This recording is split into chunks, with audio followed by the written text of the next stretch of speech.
사람이 한 번 태어나면 죽는 것은 당연한 것이 아닌가라고 하는 이 명제는 이 남녀노소를 불문하고 세상 모든 사람이 가지고 있는 매우 상식적인 생각일 것입니다.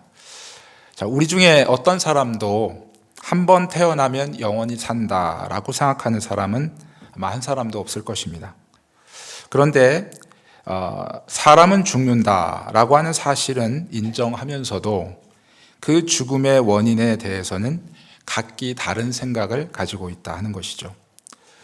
인간의 원죄를 인정하지 않는 이단들이나 또는 자유주의 신학자들은 인간이 죽는 것은 매우 자연스러운 일이다라고 이렇게 말을 합니다. 인간의 죽음뿐만 아니라 인간에게 찾아오는 질병이나 또 노화 현상은 매우 자연스러운 것이다. 그렇게 그들은 가르치고 있습니다. 여러분은 어떻게 생각하십니까? 기계도 계속 사용하다 보면 닳아지게 되고 또 고장이 나게 되고 계속 새 부품으로 바꿔 쓰는데도 문제가 생기면 결국 그 기계는 폐기 처분해야 되겠죠. 인간도 시간이 지남에 따라 노화가 되고 또 질병이 생기고 죽는 것이 굉장히 자연스러운 것 아닌가. 여러분 이렇게 혹시 생각하시지 않느냐 하는 것이죠.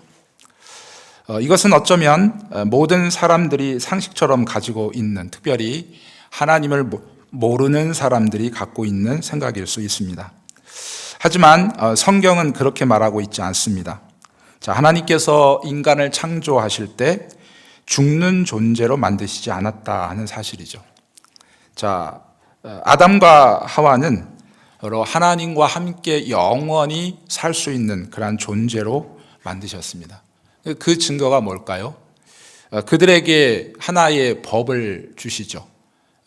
유일한 하나의 법이 있었는데 그것은 바로 동산 중앙에 있는 선과 악을 알게 하는 나무의 실과를 먹지 말라. 그것을 먹는 날에는 반드시 죽으리라 하는 말씀이죠. 하나님께서 창조하실 때부터 노화가 이루어지거나 또는 질병이 있거나 또는 죽는 존재로 만드셨다면 그 말씀을 어겼을 때에 너희는 반드시 죽게 될 것이다 라고 말씀하실 이유가 없는 것이죠. 그래서 성경은 분명하게 가르쳐 줍니다. 인간에게 죽음이 찾아오게 된 것은 바로 죄의 결과이다 하는 사실입니다. 인간은 하나님의 법을 어김으로 인간에게 죄가 들어왔고 그 죄를 지었기 때문에 그 대가로 바로 죽음이라고 하는 것이 찾아온 것이죠. 바로 인간에게 찾아오는 질병, 또 사고, 노화 현상, 또 이것뿐만 아니라 우리 주변에 일어나는 모든 자연재해, 이런 모든 우리가 두려워하는 이러한 모든 현상들은 바로 자연스러운 현상이 아니고 바로 죄의 결과로 나타나는 그러한 현상이다라는 사실을 우리가 성경이 분명히 가르쳐주고 있다는 것을 우리가 기억해야 하겠습니다. 그런데 이 죽음의 문제는 바로 인간이 해결할 수 없는 문제이죠. 죽음은 바로 인간에게 있어서 가장 큰 두려움이자 저주인 것입니다. 실제적으로도 하나님께서 인간에게 바로 죄의 결과로 그 대가를 치르게 하신 것이 바로 이 죽음인 것이죠. 그래서 지금까지도 인간이 과학의 문명이 발달하고 또 지식이 증가하고 또 인간이 살다 보면 지혜도 발전을 하겠지만 그러나 이 죽음의 문제를 해결할 수 있는 방법은 이제까지 찾아낸 사람이 아무도 없다 하는 사실입니다. 그렇기 때문에 죽음의 문제는 더욱이 인간에게 가장 큰 두려움의 존재가 되었다 하는 것입니다. 저와 여러분도 마찬가지였을 것입니다. 예수를 알지 못했다면 그 죽음의 공포 아래에서 살다가 결국 죽음을 맞이할 때 고통스럽게 죽음을 맞이할 것이고 그리고 죽은 이후에도 그 고통보다 비교할 수 없을 만큼의 고통 가운데 영원을 살아갈 수밖에 없는 것이죠. 그러나 성도에게 있어서 죽음은 두려움의 대상이 되지 못한다. 성경이 여러 곳에서 성도들에게 바로 성도의 죽음은 복이다라고 말씀하고 있습니다. 자, 함께 한번 찾아서 읽어 보도록 하겠습니다. 시편 116편 15절 말씀입니다. 구약 성경 888페이지입니다. 시편 116편 15절. 구약 성경 888페이지.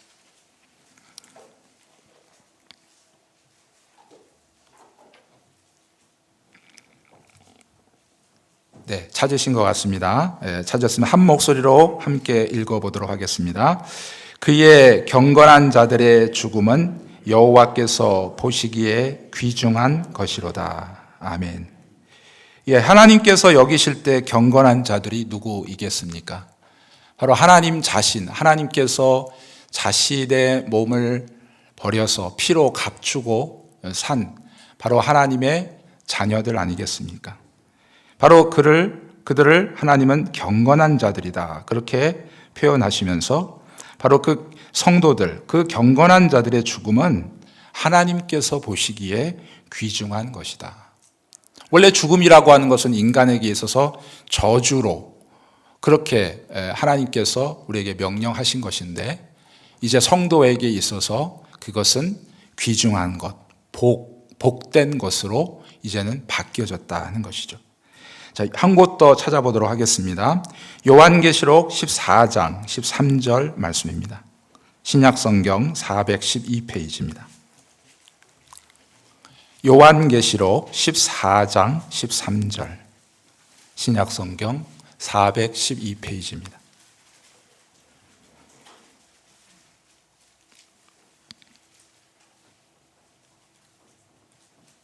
자, 함께 찾으셨으면 읽도록 하겠습니다. 또 내가 들으니 하늘에서 음성이 나서 이르되 기록하라. 지금 이후로 주 안에서 죽는 자들은 복이 있도다 하시매 성령이 이르시되 그러하다. 그들이 수고를 그치고 쉬리니 이는 그들의 행한 일이 따름이라 하시더라. 아멘. 자, 여기에도 보게 되면 지금 이후로 주 안에서 죽는 자들은 바로 복이 있도다. 그렇게 바로 성령께서 말씀하고 계시죠. 하나님께서는 창세전에 저와 여러분을 선택하셨습니다. 그리고 때가 되어서 저와 여러분을 주님의 거룩한 공동체 교회로 불러주셨죠. 이 땅에 성도로 살아가는 동안 여러 가지 환난과 유혹과 고난이 많지만 성령님께서는 우리와 함께 하시고 또 그 모든 어려움과 환난과 유혹을 이길 수 있는 능력을 우리에게 주심으로 말미암아 우리는 끝까지 바로 하나님의 그 은혜 가운데 이 믿음의 거룩한 길을 걸어가게 될 것입니다. 때로는 우리가 연약하여져서 그 하나님에 대한 확신이 약하여져서 의심하게 되고 때로는 불안하게 되고 두려워하겠으나 그러나 성령께서는 끝끝내 우리에게 확실한 믿음과 그리고 하나님 사랑에 대한 확신함을 더욱 강력하게 주심으로 말미암아 자, 우리가 결국 그 고난을 이기고 어려움을 이기고 하나님의 거룩한 원하시는 그 나라에 이르도록 우리를 이끌어 가실 것입니다. 우리 주변에 일어나는 일들을 보게 되면 여전히 전쟁의 소식이 들려오고 지진과 홍수와 같은 우리가 상상할 수 없는 어떤 재난의 이러한 위험이 끊이지 않는 상황 속에서도 또 성령께서 바로 그리스도의 이 거룩한 평강으로 성도들의 마음 가운데 채워 주실 것입니다. 이 평안은 바로 세상이 줄 수도 없는 것이고 그 어느 누구도 빼앗을 수 없는 영원한 평강이다 하는 것이죠. 자, 이렇듯 하나님께서 택한 하나님의 자녀들, 성도들이 이 땅에 사는 동안에 하나님께로부터 주시는 은혜는 우리가 이루 헤아릴 수 없습니다. 이것이 바로 택함 받은 하나님의 백성들이 이 땅에서 누릴 수 있는 유익이다. 그렇게 말씀드릴 수 있겠죠. 그런데 더 아주 큰 은혜가 되는 것은 바로 모든 사람들이 겪게 되는 이 죽음조차도 이제 저주가 아니라 이것이 바로 영생으로 들어가는 문과 같아서 바로 성도들에게 바로 이 죽음을 오히려 그 죽음, 다시 말하면 주님께서 저와 여러분을 부르셔서 영원한 천국에 이를 수 있는 그날을 소망하며 살아갈 수 있도록 하나님께서 특별한 은혜를 주셨다 하는 것이죠. 자, 모든 사람이 반드시 거치는 이 죽음조차도 바로 하나님의 자녀들에게 있어서는 복이 된다 하는 말씀에 큰 위로를 받으시고 힘을 내시기를 바라겠습니다. 자, 오늘 본문 말씀인 빌립보서 1장 21절 말씀을 보게 되면 이는 내게 사는 것이 그리스도니 죽는 것도 유익하다, 그렇게 사도 바울이 고백하고 있습니다.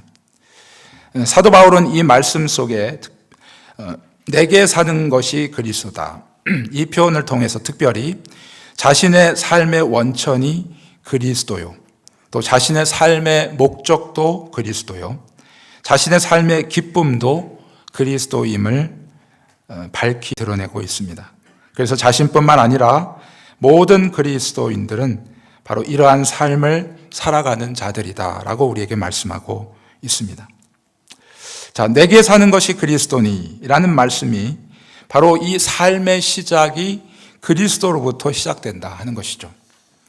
자, 여러분, 나무는 그 뿌리로부터 생명을 얻게 되죠. 그 뿌리가 강건하고 뿌리가 견실해야 그 나무 가지와 잎사귀와 열매가 또한 아름답게 맺혀지게 될 것입니다. 겉으로 보기에 아무리 화려한 열매를 맺는다 할지라도 뿌리가 죽어버렸다면 이제 그 화려함은 결국 죽음의 그림자로 바뀌어 버릴 것입니다. 그러나 반대로 우리의 겉모습은 날로 후패할지라도 우리의 생명의 근원이시며 뿌리 되신 그리스도와 함께 사는 성도들에게는 바로 풍성한 생명이 언제나 더하게 될 것이다 하는 사실을 우리가 기억해야 하겠습니다. 또한 내게 사는 것이 그리스도다라고 하는 이 말씀은 바로 그리스도께서 나의 생명의 목적이다라고 하는 것을 밝혀주고 있습니다. 이 세상에 사는 사람들은 다 자기 자신을 위해서 사는 사람들이죠. 하지만 그리스도인들은 자신을 위해 사는 사람들이 아니고 그리스도를 위해 사는 사람들이다. 바로 그리스도께서 그 성도의 삶의 목적이 되는 것이다 하는 것입니다. 우리 로마서 14장 8절 말씀에 보게 되면 우리가 살아도 주를 위하여 산다라고 기록을 하고 있고요. 또 고린도전서 10장 31절 말씀에서도 우리가 먹든지 마시든지 무엇을 하든지 다 하나님의 영광을 위해서 하라, 그렇게 기록하고 있습니다. 우리의 삶의 목적이 바로 그리스도를 높이고 그리고 그의 영광을 위하여 산다면 그것이 가장 행복한 인생이고 하나님께서 우리를 이 땅에 보내신 뜻을 이루는 그러한 거룩한 삶이다 하는 것입니다. 뿐만 아니라 내게 사는 것이 그리스도니라고 하는 말씀은 마지막으로 그리스도가 나의 유일한 기쁨이 된다 하는 것이죠. 그래서 여러분, 시편 기자는 시편 43편 4절 말씀에서 내가 하나님의 제단에 나아가 나의 큰 기쁨에 하나님께 이르리이다. 하나님이여 나의 하나님이여 내가 수금으로 주를 찬양합니다. 하나님을 생각하는 그 자체, 하나님께 나아가는 그 자체, 그것이 바로 그리스도인의 가장 큰 기쁨이고 즐거움이 되어진다 하는 것입니다. 세상의 그 어느 것으로도 그리스도인들을 기쁨으로 이끌어갈 수 없습니다. 잠시 동안은 그것을 우리에게 즐거움을 줄 수 있을지 모르겠지만 진정한 기쁨, 영원한 기쁨이 되시는 분은 바로 그리스도, 그분이시다 하는 것입니다. 이와 같이 바로 그리스도이든 바로 예수 그리스도께서 우리 생명의 원천이 되시고 그리스도가 그들의 삶의 목적이며 그리고 그리스도께서 그들의 유일한 기쁨이 되신다 하는 것을 사도 바울이 지금 증거하고 있는 것이죠. 이렇게 내게 사는 것이 그리스도라면 바로 죽는 것도 유익합니다. 이렇게 자연스러운 결론으로 나아갈 수 있게 되는 것입니다. 이 땅에서의 삶이 그리스도로부터 이루어진 삶이었으며 바로 그리스도를 위한 삶이었으며 또 그리스도 때문에 기쁨이 넘치는 그러한 삶을 살았던 성도들에게는 그리스도를 위하여 죽는 것도 행복하고 그리스도 안에서 죽는 것 또한 유익한 것이다 하는 것을 우리에게 가르쳐 주고 있습니다. 그렇다면 여러분, 그리스도 안에서 죽는 성도의 죽음이 왜 유익할까요? 첫 번째 보게 되면, 그리스도 안에서 성도가 죽을 때 바로 모든 죄와 고통으로부터 참된 안식을 얻게 된다 하는 것입니다. 여러분, 다윗은 시편 31편 10절 말씀에서 내 일생이 슬픔으로 보낸다. 나의 연수는 탄식으로 가득했다. 그래서 내 기력이 나의 죄악 때문에 약해지고 나의 뼈가 쇠한다라고 그렇게 고백하고 있습니다. 여러분, 우리 일생 가운데 기쁨보다 고통이 더 가득하죠. 행복한 시간보다 어떻게 보면 갈등의 시간, 고통의 시간, 괴로운 시간들이 비교할 수 없을 만큼 우리 시간 가운데, 우리의 삶 가운데 엄습해 있는 것을 보게 됩니다. 뿐만 아니라 우리의 육체는 또한 어떻습니까? 우리의 육체는 비록 예수를 믿어 우리가 거듭남의 은혜를 받아 하나님의 자녀로 이 땅 가운데 살아가고 있지만, 그러나 우리 몸은 여전히 죄로 말미암아 오염이 되어져서 결국 그 죄의 유혹에 굉장히 약하죠. 그 유혹에 노출되어져 있는 상황입니다. 그래서 조금만 방심하면 우리는 언제든지 죄의 병기로 사용되어질 수밖에 없는 것이 우리의 연약한 육체죠. 그래서 사도 바울은 정말 그 고통스러움을 이렇게 표현하고 있죠. 오라, 나는 공고한 사람이로다. 바로 이 사망의 몸에서 누가 나를 건져내랴. 자, 오늘 본문 1장 23절 말씀에서도 내가 그 둘 사이에 끼어 있다, 이렇게 고백을 합니다. 거듭난 하나님의 자녀들은 그 안에 성령님께서 내주하고 계시죠. 그래서 성령님께서 우리로 하여금 죄를 멀리하게 하고 죄를 회개하게 하시고 오히려 하나님의 거룩한 말씀을 순종하며 의를 행할 수 있도록 우리를 이끌어 가신다 하는 것입니다. 그런데 한편에서는 여전히 영화롭게 변화되지 않은 그러한 연약한 육체, 죄로 말미암아 오염되어져 있는 우리의 육체는 호시탐탐 죄를 지으려고 수없이 우리를 유혹하고 오는 이 두 사이에서 너무나도 고통스러운 것이죠.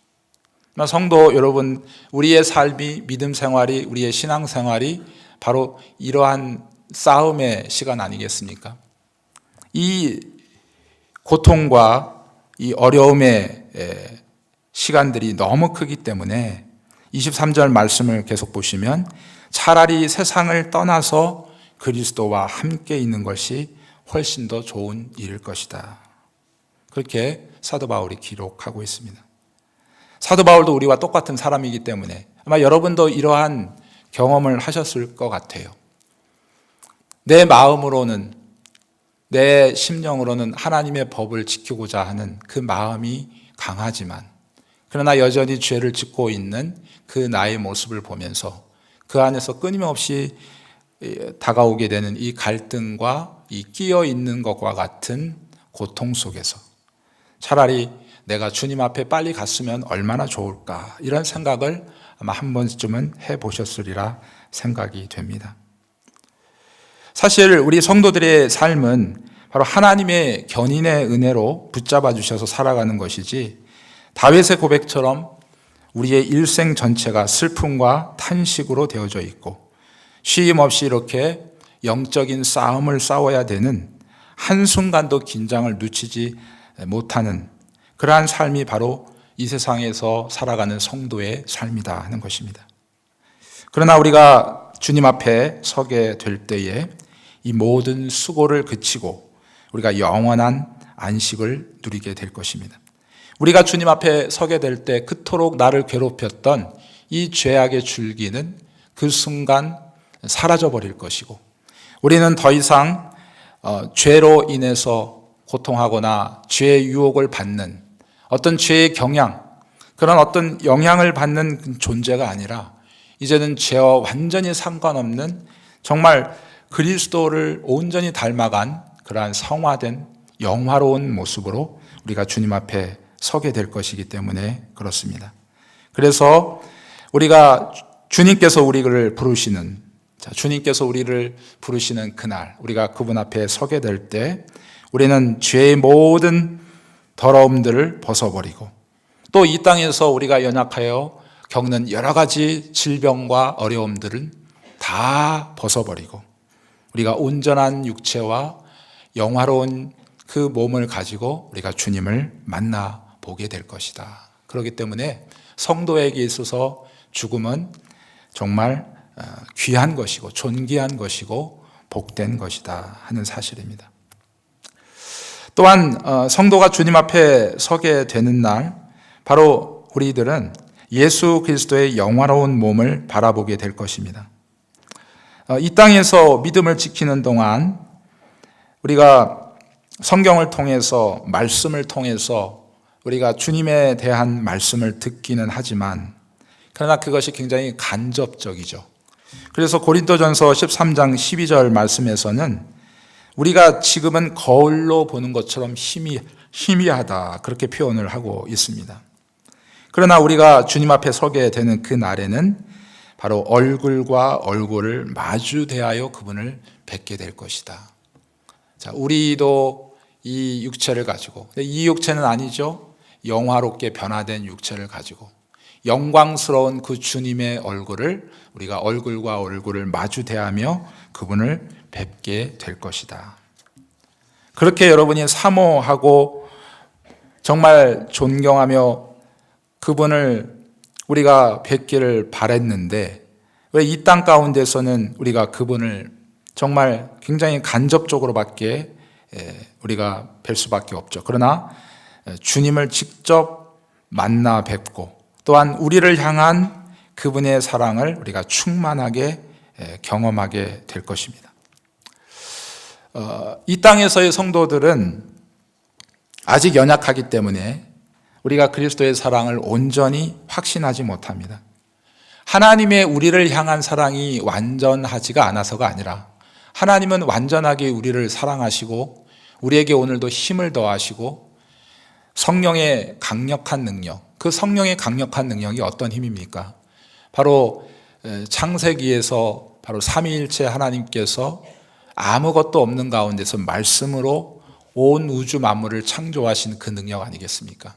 그 능력이 바로 성령님을 통해서 우리에게 나타나는데도 불구하고 우리는 아직 연약하기 때문에 그 하나님이 우리를 향한 완전하고도 거룩한 사랑을 다 받아들일 능력이 없죠. 그래서 때로는 우리가 그 하나님에 대한 사랑을 의심할 때가 있습니다. 내 생각과 하나님의 계획이 맞지 않을 때 왜 하나님은 이렇게 하실까? 하나님은 왜 이 상황 속에서 나에게 하나님의 사랑을 보여주시지 않는가?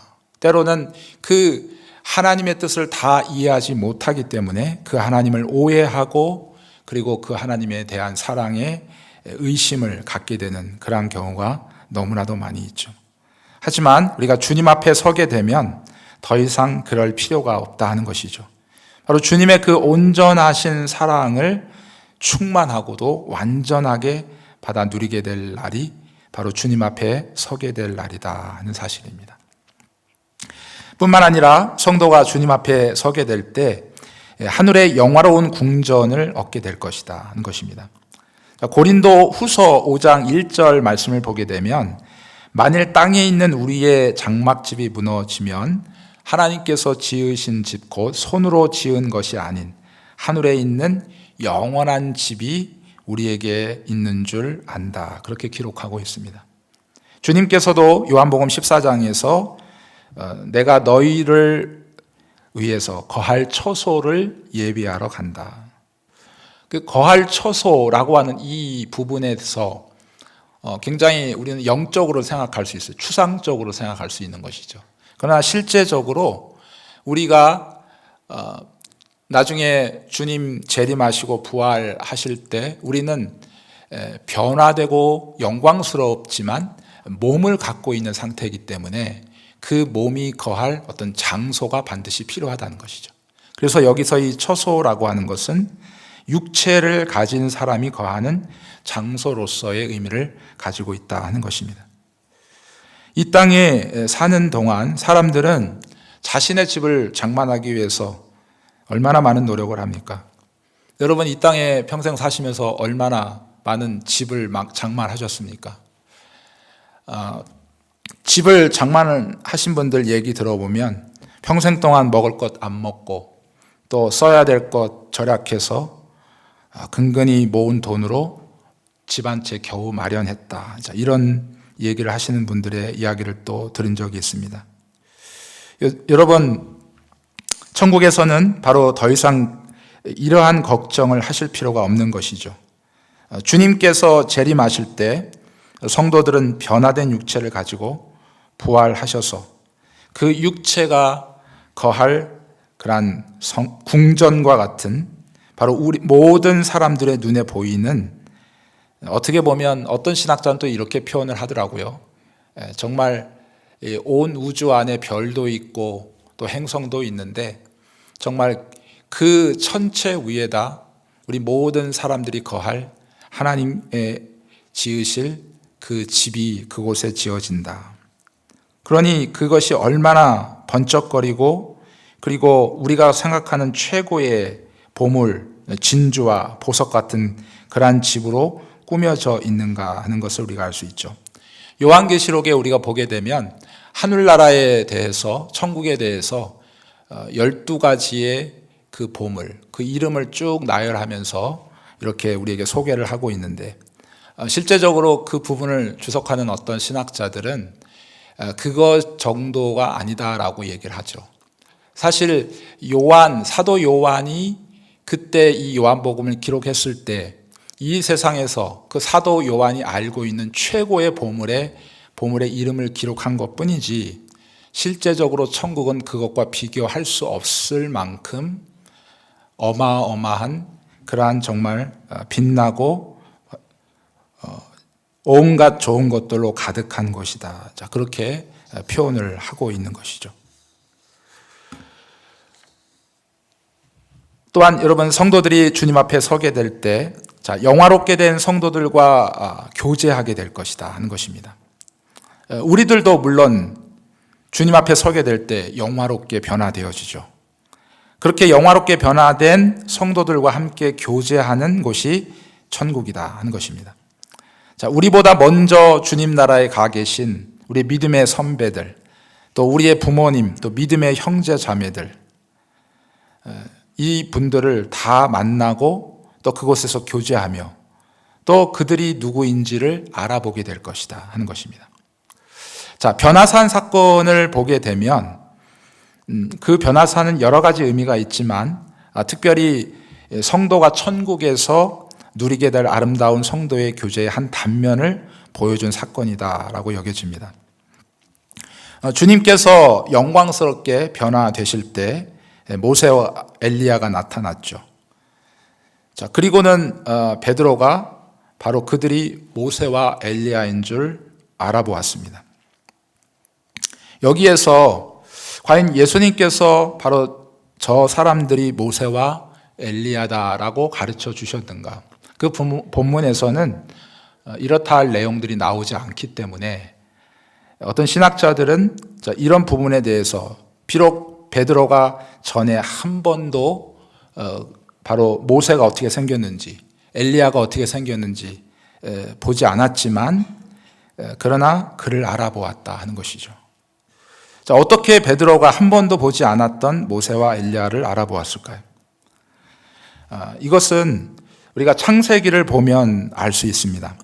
창세기에 보면 하나님께서 온 세상을 창조하시고 나서 특별히 이 모든 동물들을 바로 이 아담에게로 데려오시죠. 그리고 아담에게 바로 이 동물들의 이름을 짓게 하신다는 것이에요.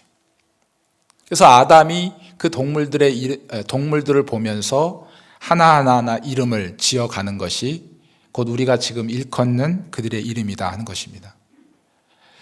이것은 무엇을 말하냐면 바로 하나님께서 천지를 창조하셨던 그 하나님의 지혜가 바로 인간 아담에게도 그대로 적용되어졌다 하는 것입니다.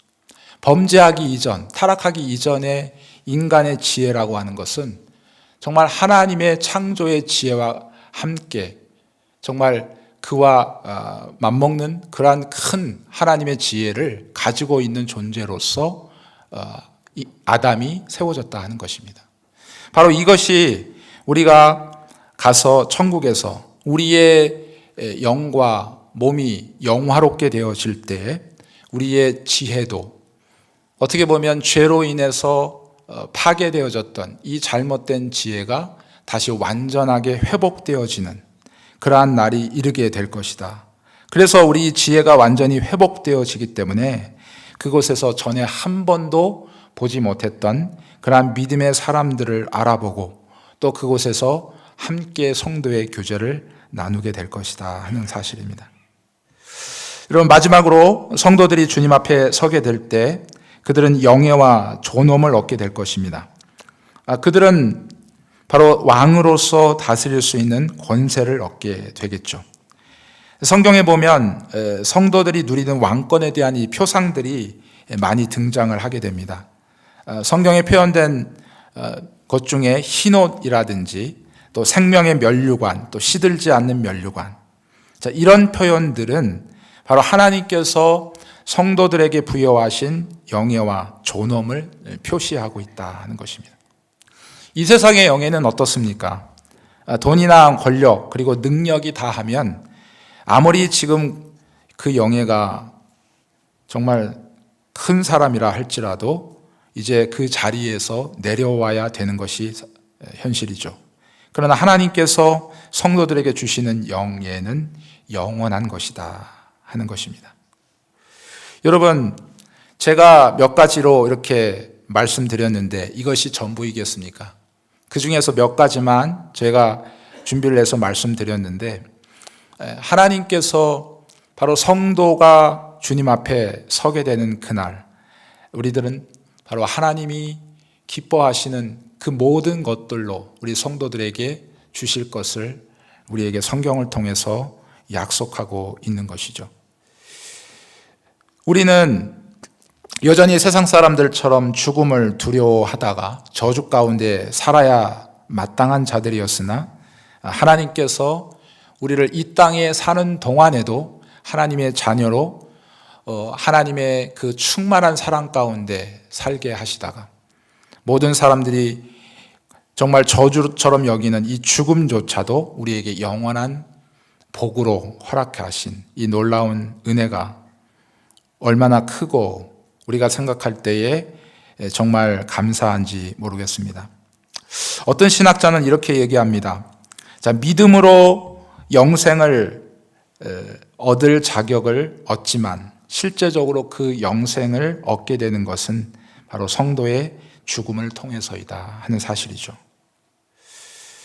자, 그렇다고 해서 우리가 내 마음대로 정말 주님 나라에 가는 것이 좋으니까 내 마음대로 빨리 갔으면 좋겠습니다. 그래서 내 마음대로 가는 것은 큰 죄겠죠. 그러나 하나님께서 오늘 본문 20절 말씀에서도 하고 있듯이 사도 바울은 그야말로 예수님을 만난 이후에 정말 힘을 다해서 그리스도를 위해서 살든지 죽든지 그의 삶 전체가 복음을 위해서 때로는 죽은 것과 같은 그러한 절망 가운데 있었습니다. 저와 여러분의 삶도 그렇지 않습니까?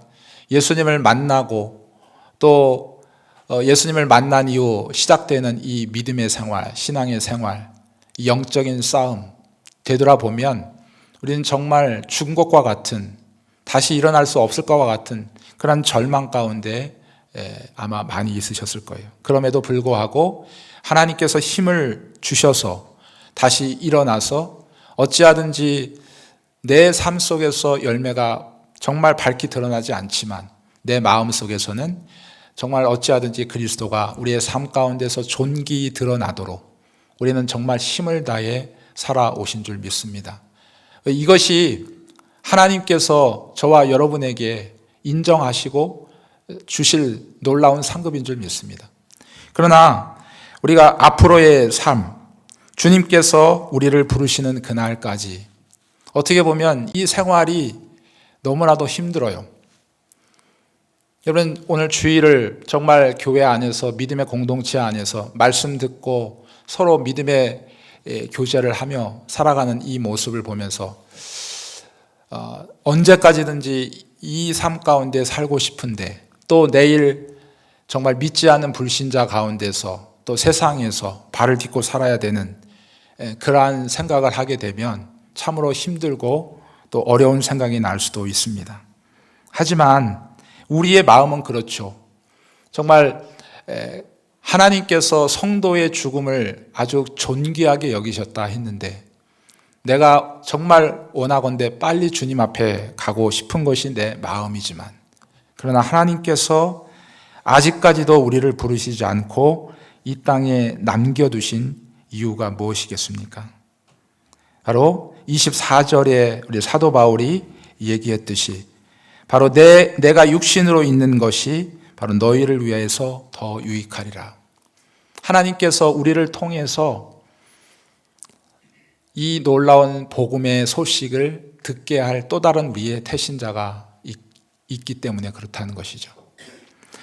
또 저와 여러분들을 이 땅에 살려두신 것은 이 땅에 사는 동안 하나님의 거룩한 교회 공동체로서 이 땅에 하나님의 거룩한 뜻을 이루어 가도록, 그래서 우리의 다음 세대가 또한 하나님을 알고 또 하나님의 거룩한 뜻을 이루어가는 거룩한 믿음의 세대들로 세워져 갈 수 있도록 저와 여러분이 여전히 하나님께서 허락하신 이 땅 가운데서, 여전히 이 땅은 질병과 고통과 갈등과 죄악이 가득한 땅이지만, 그러나 하나님께서 우리를 이 땅에 세워두신 그 목적을 우리가 깊이 깨닫고 우리가 힘을 다해서 주님의 맡겨주신 일을 잘 감당해 갔으면 좋겠습니다. 힘들고 어려울 때마다 하나님의 나라에 이르게 될 때 하나님께서 우리에게 주실 놀라운 영예와 그 영광스러움을 우리가 기억하며 이 어려움과 힘든 믿음의 길을 잘 걸어가시는 저와 여러분 다 되시기를 주님의 이름으로 축복합니다.